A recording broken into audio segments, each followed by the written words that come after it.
Este es un programa de filosofía por televisión. Ustedes se preguntaron por qué estamos aquí. Yo existo porque pienso.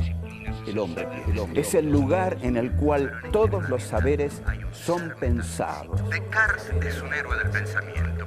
Es difícil enfrentar las grandes Es un cuestiones. libro de Jean-Paul Sartre, Crítica de la razón de Hegel. Esta es la historia de la filosofía de Hegel. Eterno. La filosofía es la totalidad de lo real, porque piensa. La totalidad de lo real. Colón descubre América y Descartes la subjetividad. ¿Qué es el humanismo? Descartes demuestra la existencia del pensamiento, pero ¿cómo demuestra la existencia de la realidad externa? El sujeto cartesiano, un sujeto transparente. El dualismo entre el sujeto y el objeto es un dualismo insuperable.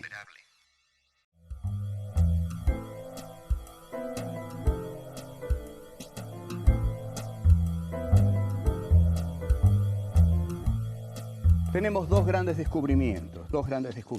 Colón descubre América y Descartes descubre la subjetividad. No siempre estas cosas se relacionan. En realidad, yo ya lo dije y lo vuelvo a decir y lo voy a decir insistentemente. La historia de la filosofía se estudia mal. La filosofía se estudia mal. ¿Por qué? Porque la filosofía se estudia como si los filósofos fueran unos tipos distraídos que andan por ahí pensando cosas que nadie entiende. En cambio, los filósofos son seres muy terrenales, metidos en procesos históricos, grandes procesos históricos, que ellos expresan y que ellos dinamizan con su pensamiento. Entonces, la relación entre Descartes y el descubrimiento de América no es frecuente que ustedes la encuentren en los libros de filosofía, porque van a decir, ¿para qué vamos a poner el descubrimiento de América en un libro de filosofía? Si un libro de filosofía no es un libro de historia. Y un libro de historia no tiene que ser un libro de filosofía. Pero no, Descartes y Cristóbal Colón tienen mucho que ver, porque Cristóbal Colón descubre América para el capitalismo, como lo habíamos visto. No es que descubra América porque América no existía. América existía, pero no existía para los ojos mercantilistas del capitalismo. El capitalismo descubre América con Colón e incorpora a América al mundo europeo, que era el mundo por ese momento, en esos momentos. Entonces se establece así un sistema mundo. Ahora, este sistema mundo requiere a un protagonista, y el protagonista es el hombre el que sale a buscar nuevos mundos, porque el hombre medieval no hubiera buscado nunca nuevos mundos, porque el mundo era un lugar de pasaje, un lugar de llanto, un mero lugar de pasaje en camino hacia el reino de los cielos. Pero el hombre de la modernidad sale a buscar nuevos mundos. Este es el hombre capitalista. Ahora, este hombre necesita tener una subjetividad, necesita pensarse a sí mismo, necesita saber quién es él, cuál es su relación con la realidad exterior. Y aquí aparece Descartes, quien, como lo dijimos, parte de una concepción de la filosofía como duda. Descartes ha demostrado la existencia del pensamiento, pero no demostró la existencia de las cosas externas. Lo que ha hecho hasta ahora Descartes es poner al hombre en la centralidad. El hombre es el centro, ese hombre es el sujeto capitalista de la historia. El hombre es la centralidad y con esto nace el humanismo. El humanismo nace cuando el hombre ocupa la centralidad y desplaza a Dios de la centralidad. Con esto nace el humanismo. Este humanismo lo llamamos humanismo porque parte del hombre. ¿De dónde parte Descartes? Parte de la subjetividad, pero esa subjetividad es la subjetividad del hombre. Entonces, el humanismo, vamos a definirlo así, el humanismo es una concepción que hace del hombre el punto de partida epistemológico fundamental.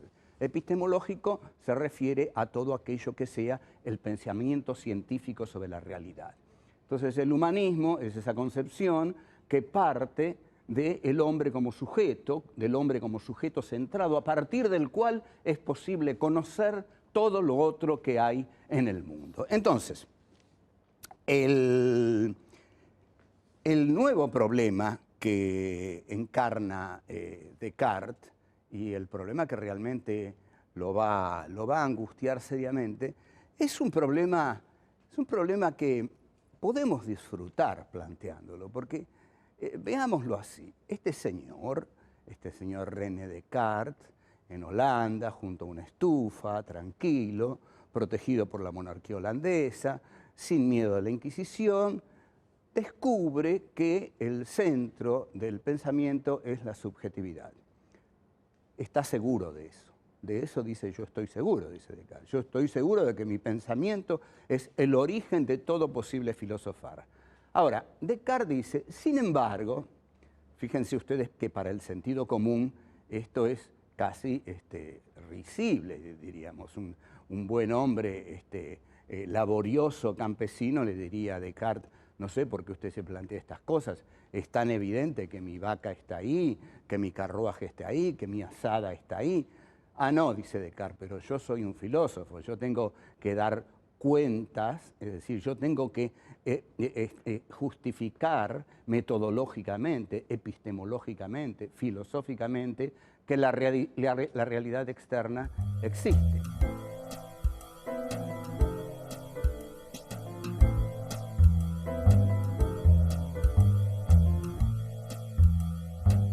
Descartes dice, ya que yo veo todas esas cosas ahí afuera, esas cosas tienen que existir, porque si yo las viera y no existieran, Dios me estaría engañando.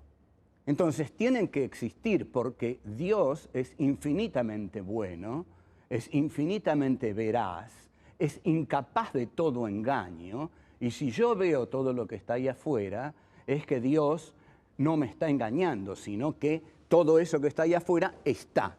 Ahora, Descartes introduce aquí una figura muy simpática, que es la del genio maligno, le malin génie, en francés, porque Descartes escribía en francés. Esta digresión, jamás digan digresión, por favor, digresión. Esta digresión es muy importante, porque Descartes escribía en francés, no escribía en latín, quería hacerse entender, quería llegar a que la gente lo entendiera, quería llegar al pueblo en última instancia. Entonces dice, introduce esta figura de le malin génie, el genio maligno. Descartes dice, podría haber un genio maligno que me engañara y todo lo que está ahí afuera no existiera. Entonces, yo estaría viendo todo eso y eso no existe porque el genio maligno me está engañando. Sin embargo, dice, la veracidad de Dios tiene que ser más fuerte que el poder del genio maligno. Y yo no puedo dudar de la veracidad divina. Entonces Descartes llega a la siguiente conclusión. Todo aquello que yo veo que está ahí afuera, es decir, la res extensa, la cosa externa, tiene que existir, porque si no existiera, Dios me estaría engañando. Y yo creo en la veracidad divina. Ahora bien, metodológicamente, como vemos, Descartes se ha traicionado, porque para demostrar la existencia exterior de las cosas, no se ha remitido a su fundamento primero, el pensamiento, sino que se ha remitido al viejo fundamento de la teología medieval, a Dios. Entonces, estamos de nuevo en la teología medieval. Para demostrar la existencia de la realidad externa, Descartes recurre a Dios.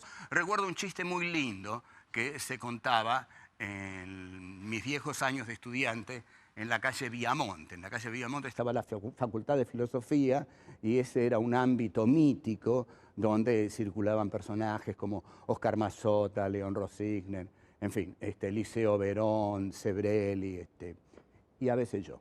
Bueno, había un chiste que salía en una revista que era el siguiente, era una broma a la filosofía idealista. En el primer cuadrito de la historietita salía un filósofo y había un florero dibujado en el aire. Y el filósofo decía, todo esto es muy sencillo, ese florero está ahí porque yo lo pienso. como yo pienso ese florero está ahí. Segundo cuadrito, el florero y el filósofo.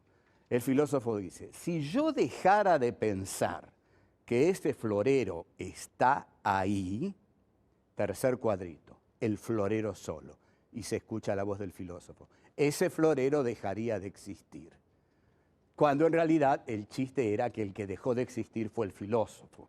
Este es un chiste típico del materialismo filosófico, es decir, el que propone la primacía de la materia por sobre la subjetividad. Nosotros éramos muy jovencitos y estábamos estudiando a Descartes en 1966. En 1966 se da el golpe cavernícola del general Juan Carlos Onganía. A Onganía le habían dicho que en las facultades residía el monstruo marxista. Entonces Onganía decidió extirparlo. Para extirparlo, bueno, hizo lo de siempre. Mandó los camiones de asalto, la policía, con los palos. Había salido un chiste de Quino por esa época que llamaba al palo de policía el palo de abollar ideologías.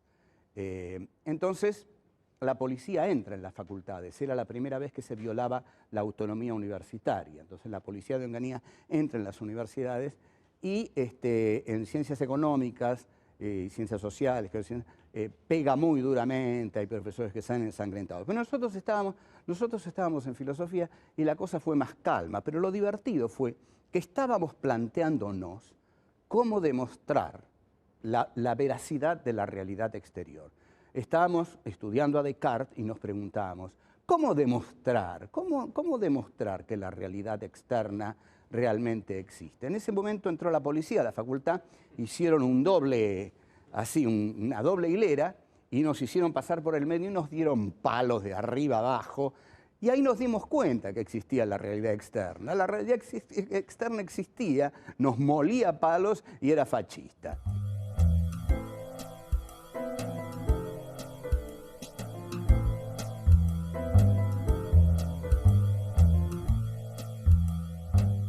Aparte de los bastones de la policía de abollar ideologías, la subjetividad como principio fundante de la filosofía y como elemento a partir del cual se podía demostrar la existencia de la realidad externa, el cogito cartesiano, el ego cogito, el pienso luego soy, va a recibir varios palazos, digamos, a lo largo de la historia, pero hay uno sobre todo que, digamos, en Buenos Aires es muy conocido y que proviene de la cualidad neurótica de esta ciudad portuaria, llena precisamente de neuróticos, y donde hay muchos neuróticos hay muchos psicoanalistas, y donde hay muchos psicoanalistas hay muchos neuróticos a la vez. Ahora comienza a haber muchos psicofármacos, quizás todo esto reduzca los neuróticos a los psicoanalistas y aumente, bueno, no importa. Paso ahora al tema al que quería ir. El tema al que quiero ir es justamente Freud. Como vemos aquí, Sigmund, Freud es un hombre que dijo una frase muy adecuada, que un cigarro a veces es un cigarro. Porque siempre que uno ve un cigarro dice, oh, eso es un pene. No, no, no. A veces un cigarro es un cigarro. Aún en Buenos Aires, aún en Buenos Aires. Bueno, el golpe que el psicoanálisis le da al sujeto cartesiano es decirle, como le diría Freud a Descartes, mire, Renato, realmente hay algo que usted no tuvo en cuenta. Usted, Renato, preguntaría Freud, ¿se come las uñas? A veces sí, diría Descartes, ¿no? Usted a veces hace actos que no puede controlar. Uy, sí. ¿Usted sueña cosas? Sí. ¿Sueña con su padre, con su madre? Ah, sí, bueno, usted es un neurótico. Es decir, hay cosas en su sujeto transparente, translúcido, punto, indubitable de todo conocimiento, hay cosas que ese sujeto ignora. Hay cosas que ese sujeto ignora. Y esas cosas las ignora porque yo no sé dónde, va a decir Freud, no sé dónde está esto. No es que el inconsciente, ¿qué es el inconsciente? Diría Descartes. El inconsciente es todo aquello que no pasa por la conciencia, que no se entiende desde la conciencia. sino que no puede ser ni conocido ni controlado por la conciencia. O sea, su conciencia, Descartes, no es tan transparente, sino que está realmente herida o dividida. Ese sujeto está dividido porque hay en él una opacidad que nos lleva a hacer actos que no queremos hacer, nos lleva a tener conductas repetitivas que no queremos tener, nos lleva a soñar cosas que nos revelan o nos ocultan otras cosas. Bueno, entonces Freud le enseñaría a Descartes la primera gran herida del narcisismo del cogito, que es la existencia del inconsciente. Pero bueno, vamos a eso yo quería enunciarlo ahora para dejarlo planteado, ¿no? Como la gran herida del cogito cartesiano va a ser esa. Está en muchos libros de Freud, quizás esté en algunos más que otros, pero es bueno, digamos, recurrir a ciertos libros de Freud para que descubramos cómo el inconsciente, cómo brillantemente lo ha trabajado don Sigmund, efectivamente hiere el narcisismo del cogito cartesiano. Ahora, el problema en el que habíamos dejado a Descartes era cómo se demostraba la existencia de la realidad externa. Ahí Descartes recurre a la veracidad divina, pero para recurrir a la veracidad divina hay que demostrar que Dios existe. Pero ¿cómo sé que Dios existe? Bueno, esto es todo un problema. Esto es lo que se llama la prueba ontológica. La prueba ontológica es la prueba acerca del ser de Dios, es decir, que Dios tiene un ser y que ese ser expresa su existencia, que Dios existe. Hay un punto que yo voy a analizar acerca de cómo Descartes demuestra la existencia de Dios y que es el punto más genuinamente cartesiano. Porque Descartes va a decir: dado que la imagen de Dios está en mí, y dado que en mí la imagen de Dios es la imagen de un ser perfecto, existe en mí la idea de la perfección. Si la idea de la perfección existe en mí, que soy un ser imperfecto, quiere decir que alguien que es perfecto la puso ahí. Esto está claro, pero igual lo voy a repetir. Descartes demuestra la existencia de Dios del siguiente modo: existe en mí la idea de la perfección. Yo no soy perfecto. En consecuencia, alguien que es perfecto la puso en mí. Y ese es Dios.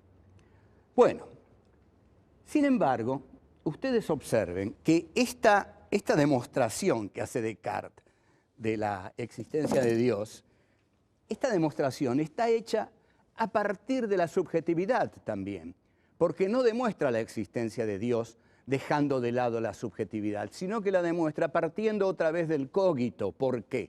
Porque Descartes dice: dado que existe en mi subjetividad, en mi pensamiento, en mi cogito, la idea de la perfección, debe existir un ser perfecto. O sea, demuestra la existencia del ser perfecto porque existe en la conciencia la idea de la perfección. Está bien, digamos, es como haber tirado la esponja dentro del pensamiento de Descartes. Es una aflojada, pero es una aflojada hasta cierto punto, porque demuestra la existencia de Dios porque en el pensamiento existe la idea de la perfección. Entonces, es desde el pensamiento que demuestra la existencia de Dios, porque hay en la conciencia la idea de la perfección, es que tiene que existir un ser perfecto que la haya puesto ahí.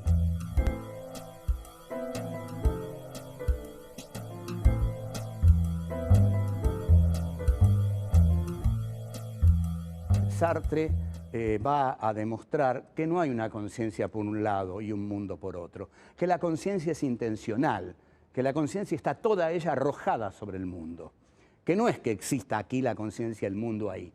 Sí, hay conciencia de mundo, eso es lo que hay. El mundo le es inalienable a la conciencia. No hay una conciencia que no sea a la vez conciencia de mundo. Esto es lo que Sartre y los fenomenólogos van a llamar intencionalidad de la conciencia. La conciencia no existe reposando en sí. Sartre tiene una hermosa imagen que es como conteniendo el aliento. La conciencia no está conteniendo el aliento. La conciencia está como vomitada, expectorada sobre el mundo. Está toda ella arrojada sobre el mundo. Cuando yo corro detrás de un colectivo, no hay conciencia de estar corriendo detrás del colectivo. La única conciencia que hay es conciencia colectivo. Es decir, si yo tomara conciencia de que estoy corriendo al colectivo, lo perdería, porque sería un momento en el cual me bloquearía. Ahora, volviendo a Descartes, pero no olvidemos claramente esto sobre lo cual vamos a volver. Las filosofías fenomenológicas son aquellas que hacen de la conciencia un acto de pura intencionalidad. La conciencia se arroja sobre el mundo. No hay un mundo ahí, hay conciencia-mundo. Ahora, el rol, me interesa volver en este momento al rol del filósofo en Descartes. Descartes, en el final del discurso del método, tiene un muy lindo texto, termina diciendo un texto cálido, muy lindo. Dice, quienes lean esto, que recordemos lo escribe en francés, para que todos lo lean, quienes lean este texto, el discurso del método, 1637, quienes lo lean, dice, y les guste, yo no deseo para mí fortuna ni grandes empleos, solo deseo que me dejen disfrutar de mi ocio. En realidad, el rol del filósofo es que lo dejen disfrutar de su ocio, que es un ocio creativo, no es un ocio de tirarse panza arriba, digamos, a escuchar CDs, sino que es un ocio que le permite pensar. La concepción que Descartes tiene del filósofo es la de un hombre que necesita serenidad para pensar y que de esa serenidad van a salir sus obras. El filósofo no transforma al mundo con la espada, ni con las bombas, ni con la metralla. Lo transforma con el pensamiento, sí pone su pensamiento al servicio de la transformación del mundo. Ya vamos a ver que esta es la tesis 11 de Marx, y es la que justamente propone algo revolucionario para la filosofía. Es decir, no solo pensar el mundo, sino también transformarlo.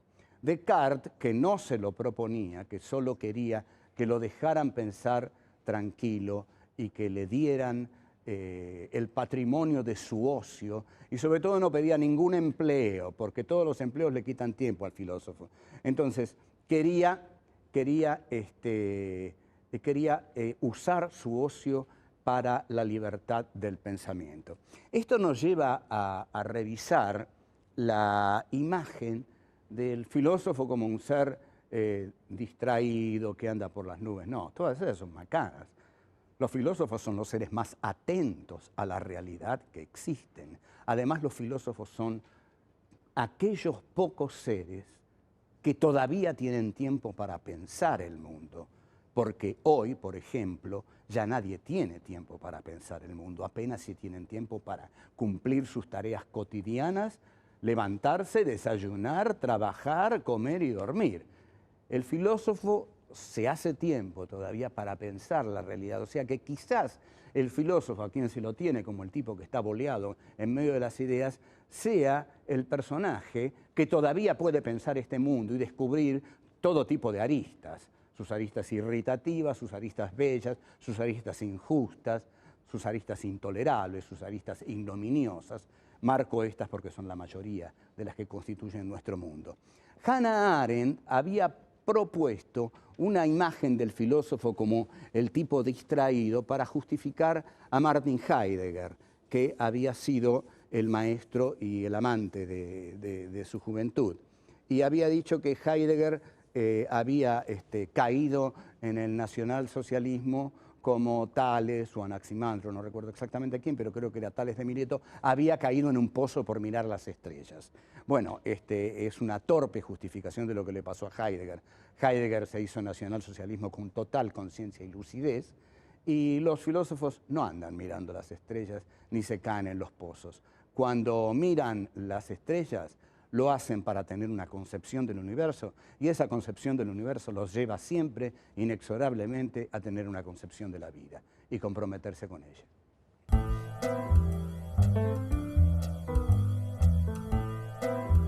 Una vez afirmado, justificado y fundamentado el sujeto, lo que hay que justificar es la existencia del objeto. La realidad externa existía, nos molía palos y era fascista. Porque hay en la conciencia, la idea de la perfección es que tiene que existir un ser perfecto que la haya puesto ahí. Los filósofos no andan mirando las estrellas ni se caen en los pozos. Cuando miran las estrellas, lo hacen para tener una concepción del universo, y esa concepción del universo los lleva siempre, inexorablemente, a tener una concepción de la vida.